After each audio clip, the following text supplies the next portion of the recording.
دنیا میں رہتے ہوئے ہر ایک کے تجربے میں یہ چیز بڑی آسانی آ جاتی ہے کہ فلاں شخص دوغلا پن کر رہا ہے، ادھر کچھ ادھر کچھ، اور انسان اس کو پسند نہیں کرتا۔ صاحب عقل کوئی بھی اس بات کو پسند نہیں کرتا، اسی کو منافقت کہتے ہیں۔ اور اگر یہ دیکھا جائے وہ دوغلا پن انسانوں ہی کے مابین ہے تو منافقت کہلائے گی، بے وقوفی کہلائے گی، گناہ کہلائے گا۔ لیکن اگر بندے اور رب کے درمیان یہ دوغلا پن کر رہا ہو تو یہ شرک کہلائے گا۔ وہ کیسے؟ نماز پڑھ رہا ہے، کہتا ہے ایاک نعبد و ایاک نستعین، یا اللہ میں تو صرف تیری ہی بندگی کرتا ہوں اور تجھی سے مدد مانگتا ہوں۔ مسجد سے باہر نکلا، یا علی مدد، یا معین الدین اجمیری پار کر کشتی میری، یا داتا کھول کھاتا، یا فلاں اور یا فلاں، ہر ایک کو پکارنے لگتا ہے۔ رب تبارک و تعالی نے اسی کو شرک قرار دیا ہے۔ ان اللہ لا یغفر ان یشرک بہ ویغفر ما دون ذلک لمن یشاء۔ اللہ شرک کرنے والے کے علاوہ جس کو چاہے گا بخش دے گا، معاف کر دے گا، لیکن فرمایا کہ مشرک کو کبھی بھی معاف نہیں کرے گا، وہ ہمیشہ ہمیشہ جہنم میں ہی جلستا بلستا رہے گا۔ اللہ ہم سب کو شرک سے بھی بچائے اور جہنم سے بھی محفوظ رکھے۔ حضرت یوسف علیہ السلام نے جب جیل میں تھے، ان قید خانے میں تھے، تو وہاں پر دعوت و تبلیغ کرتے ہوئے یہ فرمایا تھا، اَأَرْبَابٌ مُتَفَرِّقُونَ خَيْرٌ ام اللہ الواحد القہار۔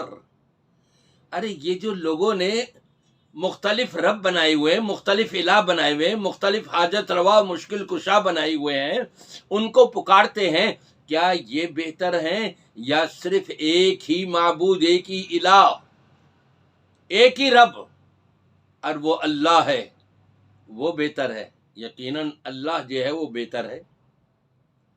در در کے پھرنے والے در در کتے ہو جاتے ہیں، اور پھر ان کی اپنی زبان کے اوپر خود یہ آ جاتا ہے، ہم تو فلاں کے کتے ہیں۔ کتا تو بنا دیا اللہ نے، عقل ان کی ماری گئی ہے۔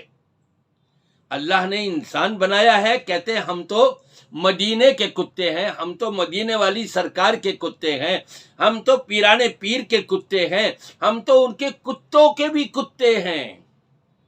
یہ کون لوگ کہتے ہیں؟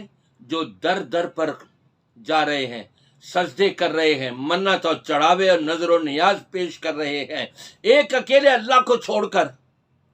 رب العالمین ارشاد فرماتا ہے، ما تعبدون من دونه الا اسماء سمیتموها انتم وآباؤکم ما انزل اللہ بها من سلطان۔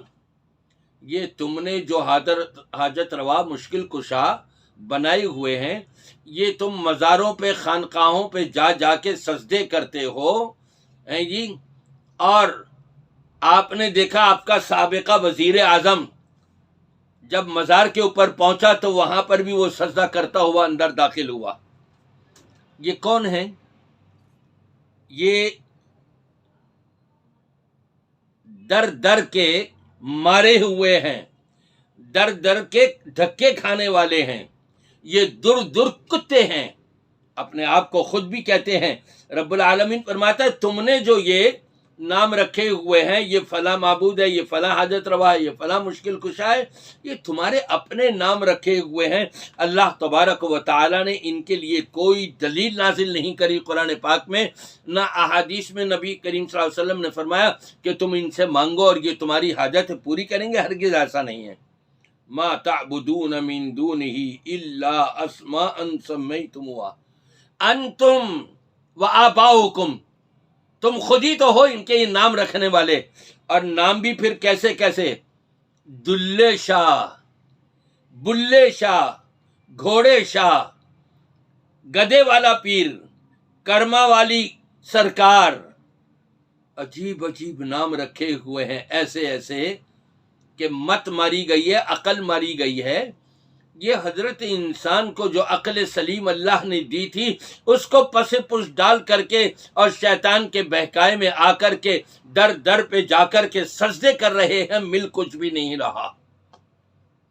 کیا ہی اچھا ہو کہ ایک اللہ کے در کو اپنا لیں اور اختیار کر لیں، وہی سب کچھ دینے والا ہے۔